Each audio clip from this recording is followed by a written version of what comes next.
Hey guys, welcome back to my channel. तो आज के इस वीडियो में मैं आपको एक्सप्लेन करने वाली हूँ 2023 में आई मूवी 8 AM मेट्रो। तो चलिए विदाउट वेस्टिंग टाइम मूवी का एक्सप्लेनेशन स्टार्ट करते हैं। मूवी स्टार्ट होती है ईरा नाम की लेडी से जो एक हाउसवाइफ थी। साथ ही ईरा को पोएट्री का भी काफी ज्यादा शौक था। अब ईरा की फैमिली की बात करें तो ईरा के दो बच्चे हैं जो कि स्कूल में पढ़ते हैं।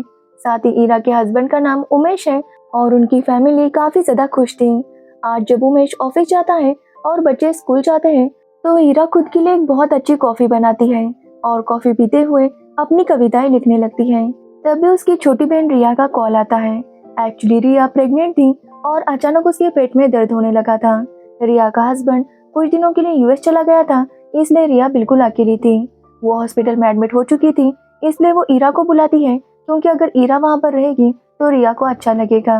ईरा और रिया की बातों से पता चलता है कि उनके मम्मी पापा की कुछ सालों पहले डेथ हो गई थी और रिया आज अपनी माँ को काफी मिस कर रही थी। इसलिए वो ईरा से कहती है कि वो माँ की साड़ी लेकर आए। अब ईरा भी इसके लिए मान जाती है। जिसके बाद जब रात को उमेश घर पर आता है तो ईरा उसे कहती है कि वो उसे हैदराबाद छोड़ दे, लेकिन उमेश कहता है कि उसे ऑफिस में काम का काफी लोड था, इसलिए वो ईरा से कहता है कि वो ट्रेन से खुद ही चली जाए। अब ये सुनने के बाद ईरा काफी डर जाती है क्योंकि ईरा को ट्रेन में बैठने से काफी डर लगता था, लेकिन उमेश कहता है कि वो उसके साथ नहीं आ सकता। अब ईरा के पास दूसरा ऑप्शन नहीं था, इसलिए वो अगले दिन हिम्मत करके ट्रेन में बैठ जाती है। लेकिन ट्रेन में बैठने पर ईरा काफी ज्यादा डर गई थी। उसे पसीना आ रहा था और ईरा समझ नहीं पा रही थी कि आखिर ये ट्रेन कब रुकेगी। ऐसे ही ईरा डरते हुए हैदराबाद पहुंच जाती है। वहां से वो ऑटो लेती है, लेकिन ऑटो के पैसे काफी ज्यादा हो गए थे। जब रिया ईरा से मिलती है तो वो काफी ज्यादा खुश थी। ईरा उससे कहती है कि वो चिंता ना करे, जब तक उसकी डिलीवरी नहीं होती ईरा यहीं पर रुकेगी। अब ये सुनने के बाद रिया भी काफी खुश थी। जिसके बाद रिया ईरा से कहती है कि वो घर चली जाए और फ्रेश हो जाए। जिसके बाद ईरा रिया से पूछती है कि क्या यहाँ से ऑटो मिलेगा, जिस पर रिया कहती है कि ऑटो के पैसे काफी ज्यादा होंगे, इससे अच्छा कि वो मेट्रो से चली जाए, उसमें तो एसी भी होता है, इसलिए ईरा को घुटन फील नहीं होगी और वो जल्दी से घर भी पहुंच जाएगी। अब ईरा के पास दूसरा कोई ऑप्शन नहीं था, इसलिए वो मेट्रो स्टेशन चली जाती है।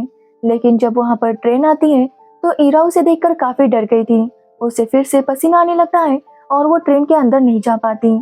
ईरा के बाजू में ही एक प्रीतम नाम का आदमी खड़ा था जो ईरा को इस तरह से पैनिक होता हुआ देख लेता है। प्रीतम ईरा को पानी देता है, जिसके बाद वो उसके साथ बातें करने लगता है, लेकिन ईरा प्रीतम के साथ कुछ भी बात नहीं कर रही थी। तभी वहां पर ट्रेन आती है और ईरा और प्रीतम दोनों ही ट्रेन में चढ़ जाते हैं। यहाँ पर ट्रेन में भी प्रीतम बातें कर रहा था और ईरा बस उसकी बातें सुन रही थी। अब ईरा को ट्रेन में उतना डर नहीं लगा था जितना उसे पहले लगता था। जिसके बाद अगले दिन जब ईरा फिर से ट्रेन से जा रही थी तभी वहां पर प्रीतम आता है। ईरा आज भी ट्रेन में जाने से डर रही थी, इसलिए प्रीतम उसके साथ बातें करने लगता है और उसके साथ ईरा ट्रेन में आ जाती है।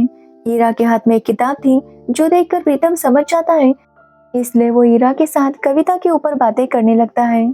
अब प्रीतम के साथ बातें करते हुए ईरा को पता ही नहीं चलता कि कब वो अपने स्टेशन पर पहुंच गई, इसलिए ईरा आज बहुत ज्यादा खुश थी। वो रिया को बताती है कि किस तरह वो प्रीतम के साथ बातें करते हुए यहाँ तक आ गई।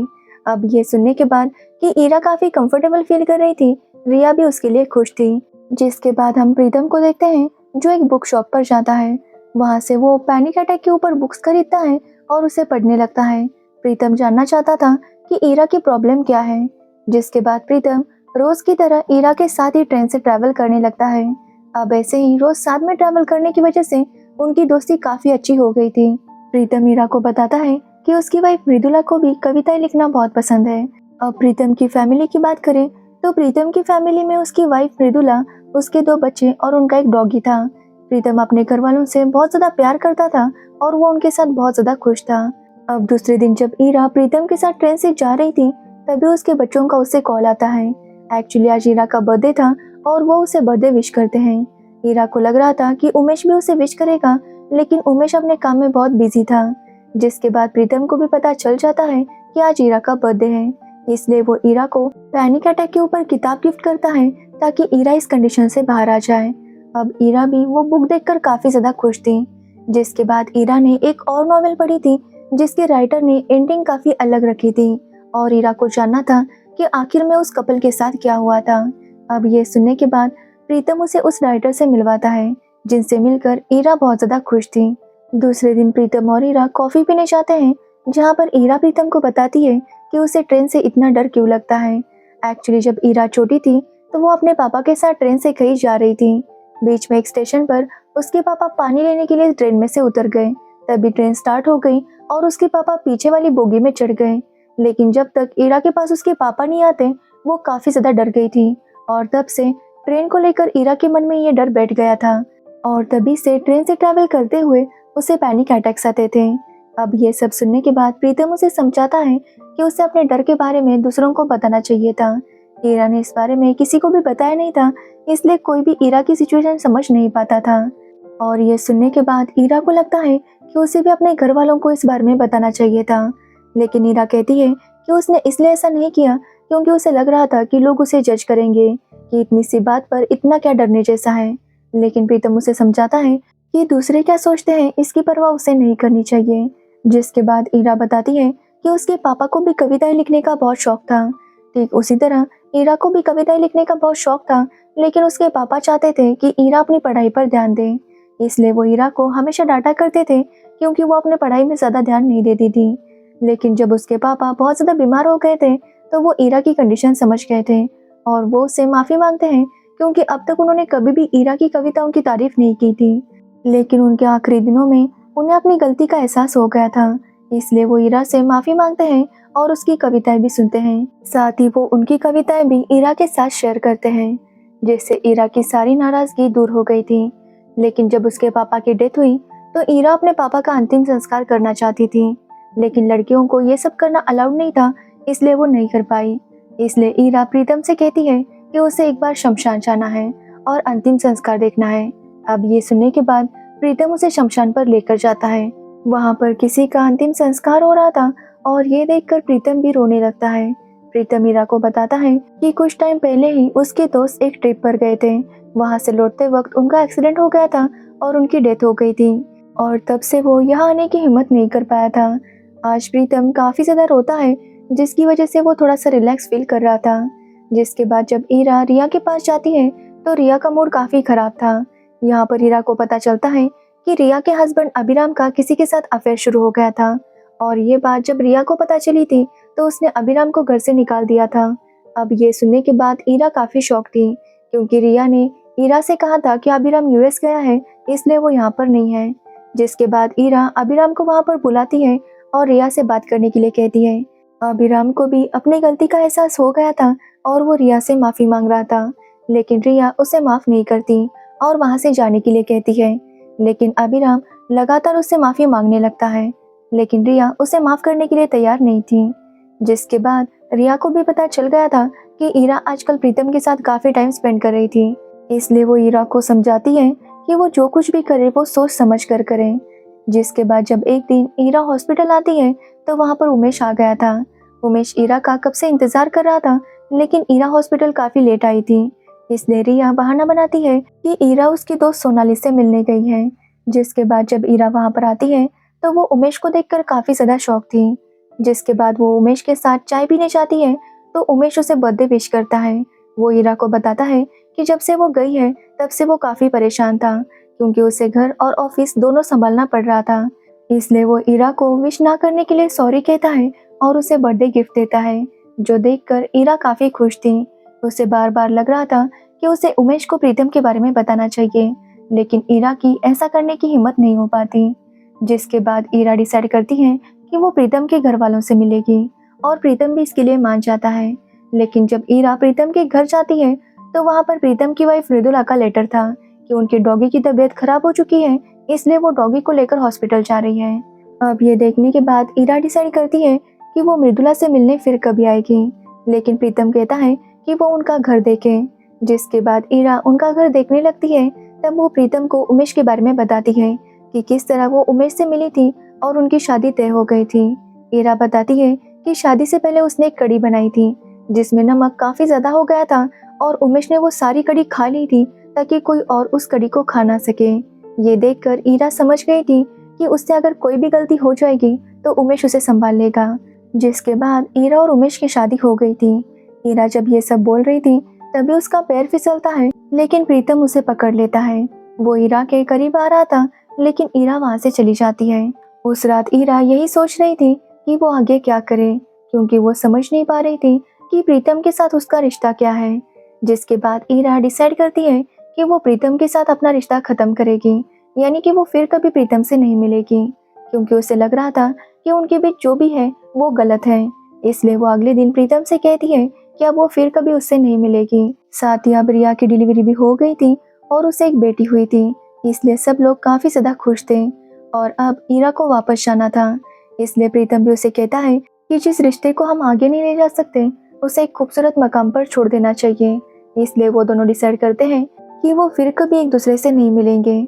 लेकिन ईरा वापस जाने से पहले प्रीतम के घर जाती है, क्योंकि वो उसे एक लेटर देना चाहती थी। लेकिन वहां जाने पर ईरा देखती है कि मृदुला और प्रीतम के बच्चों के फोटो पर हार लगा था। ये देखकर वो समझ जाती है कि मृदुला और प्रीतम के बच्चे दोनों की डेथ हो गई थी। तभी वहां पर प्रीतम आता है और वो ईरा को डांटने लगता है कि वो यहाँ पर क्यों आई। प्रीतम ईरा से कहता है कि उसकी वजह से उसने जो अपनी इमेजिनरी दुनिया बनाई थी उसे ईरा ने तोड़ दिया है। प्रीतम बताता है कि कुछ टाइम पहले ही उसने एक एक्सीडेंट में अपनी वाइफ, बच्चे और डॉगी को खो दिया था और प्रीतम इस सदमे से अब तक बाहर नहीं निकला था। प्रीतम ने तब से ऐसा ही मान लिया था कि वो सभी अभी भी जिंदा है। प्रीतम ये बात एक्सेप्ट ही नहीं कर पा रहा था कि उसके घर वालों की डेथ हो गई है। अब ये सुनने के बाद ईरा भी काफी शॉक थी। प्रीतम बताता है कि उस दिन वो खुद को खत्म करने वाला था, लेकिन जब उसने ईरा को इस तरह से पैनिक होता हुआ देख लिया तो वो रुक गया, क्योंकि वो चाहता था कि कम से कम ईरा तो इस सिचुएशन से बाहर निकले। इसलिए उसने ईरा की मदद की ताकि ईरा के पैनिक अटैक्स रुक जाए। अब ये सब सुनने के बाद ईरा प्रीतम से माफी मांगने लगती है और वहाँ से चली जाती है। जिसके बाद प्रीतम अपने घर में आता है और बहुत ज्यादा रोने लगता है। यहाँ पर हमें पता चलता है कि प्रीतम ने अपने घर वालों की एक एक चीज संभाल कर रखी थी। वो इसी तरह से बिहेव करता था कि उसके घर वाले जिंदा है। एक्चुअली जब प्रीतम के घर वाले जिंदा थे तो प्रीतम अपने काम में बहुत बिजी रहता था। उसने अपने घर वालों को वो टाइम नहीं दिया जो उसे देना चाहिए था और उनके जाने के बाद प्रीतम को लग रहा था कि उसके पास कितने ऐसे पल थे जो वो अपने घर वालों के साथ एंजॉय कर सकता था। लेकिन तब प्रीतम अपने दूसरे कामों में बिजी था और उसने अपने घर वालों को टाइम नहीं दिया, जिसकी वजह से वो काफी गिल्टी फील कर रहा था। तो वही ईरा भी अब प्रीतम की सच्चाई जान चुकी थी और वो काफी ज्यादा दुखी थी। जिसके बाद ईरा अपने घर चली जाती है और वो अपने घर वालों के साथ काफी टाइम स्पेंड करने लगती है। अब ऐसे ही कुछ दिन बीत जाते हैं और रिया की बेटी का नामकरण था, इसलिए ईरा वहाँ पर आ जाती है। वहाँ पर फंक्शन काफी अच्छे से होता है और रिया ने भी अभिराम को थोड़ा माफ कर दिया था। उनके बीच सब कुछ तो ठीक नहीं हुआ था, लेकिन वो लोग साथ रहने लगे थे। जिसके बाद ईरा डिसाइड करती है कि वो उमेश को प्रीतम के बारे में सब कुछ बता देगी, लेकिन उमेश काफी थक गया था, इसलिए वो सो जाता है। ईरा उसे कहती है कि उसे एक दोस्त से मिलने जाना है, लेकिन उमेश कहता है कि वो काफी थक चुका है, इसलिए वो उसके साथ नहीं आएगा। जिसके बाद ईरा खुद ही प्रीतम के घर चली जाती है, लेकिन वहां जाने पर उसे पता चलता है कि प्रीतम ने अपना घर बेच दिया था। अब ऐसे ही कुछ मंथ्स बीत जाते हैं और हम प्रीतम को देखते हैं जो एक बुक स्टॉल में आया था। वहाँ का सेलर प्रीतम को बताता है कि 2 बुक्स काफी हिट हो गई हैं और प्रीतम को भी उन्हें पढ़ना चाहिए। जब प्रीतम उस बुक को देखता है तो एक बुक का नाम था 8 AM मेट्रो और दूसरी बुक का नाम था मेरी बाबा की कविताएं। प्रीतम जब राइटर का नाम पढ़ता है तो वो कोई और नहीं बल्कि ईरा थी। ईरा ने उसमें प्रीतम और उसकी मुलाकात के बारे में लिखा था। ईरा ने लिखा था कि किस तरह उसे ट्रेन से जाने में डर लगता था और एक अनजान आदमी ने उसकी इतनी मदद की, उसे उस सिचुएशन से बाहर निकाला और उसे लड़ना सिखाया। जिसके बाद ईरा लिखती है कि उसे पता नहीं था कि वो आदमी भी इतना दुखी था, लेकिन जब उसे एहसास हो गया तो वो आदमी कहीं दूर जा चुका था। लेकिन वो जानती है कि वो आदमी जहाँ भी जाएगा ये बुक एक न एक दिन उसके पास पहुँच जाएगी। ईरा कहती है कि उस आदमी के साथ जो उसकी दोस्ती थी उसे वो कभी भी भूल नहीं पाएगी। उसे पता चला था कि वो आदमी खुद को खत्म करना चाहता था, इसलिए ईरा कहती है कि अगर उसे लगता है कि ये सब करने से वो आज़ाद हो जाएगा तो वो ऐसा ज़रूर कर सकता है। लेकिन ईरा का कहना था कि उनकी जो दोस्ती थी उसे वो कभी भी भूल नहीं पाएगी। भले ही उन दोनों में कोई रिश्ता नहीं था, लेकिन कभी कभी कुछ ऐसे रिश्ते भी होते हैं जिनका कोई नाम ही नहीं होता। इसलिए ईरा कहती है कि अगर उसने खुद को खत्म कर लिया, क्योंकि ईरा के दिल का भी वो हिस्सा फिर खत्म हो जाएगा, इसलिए वो नहीं चाहती कि वो आदमी खुद को खत्म करे, बल्कि वो चाहती है कि वो अपने पास्ट को एक्सेप्ट करे और अपनी लाइफ में मूव ऑन करे, क्योंकि वो जानती है कि वो एक बहुत अच्छे इंसान हैं और ऐसे अच्छे इंसान इस दुनिया में काफ़ी कम हैं। अब ये सुनने के बाद प्रीतम काफ़ी इमोशनल हो जाता है और फाइनली वो इस बात को एक्सेप्ट कर लेता है कि उसके घर वाले अब नहीं रहे।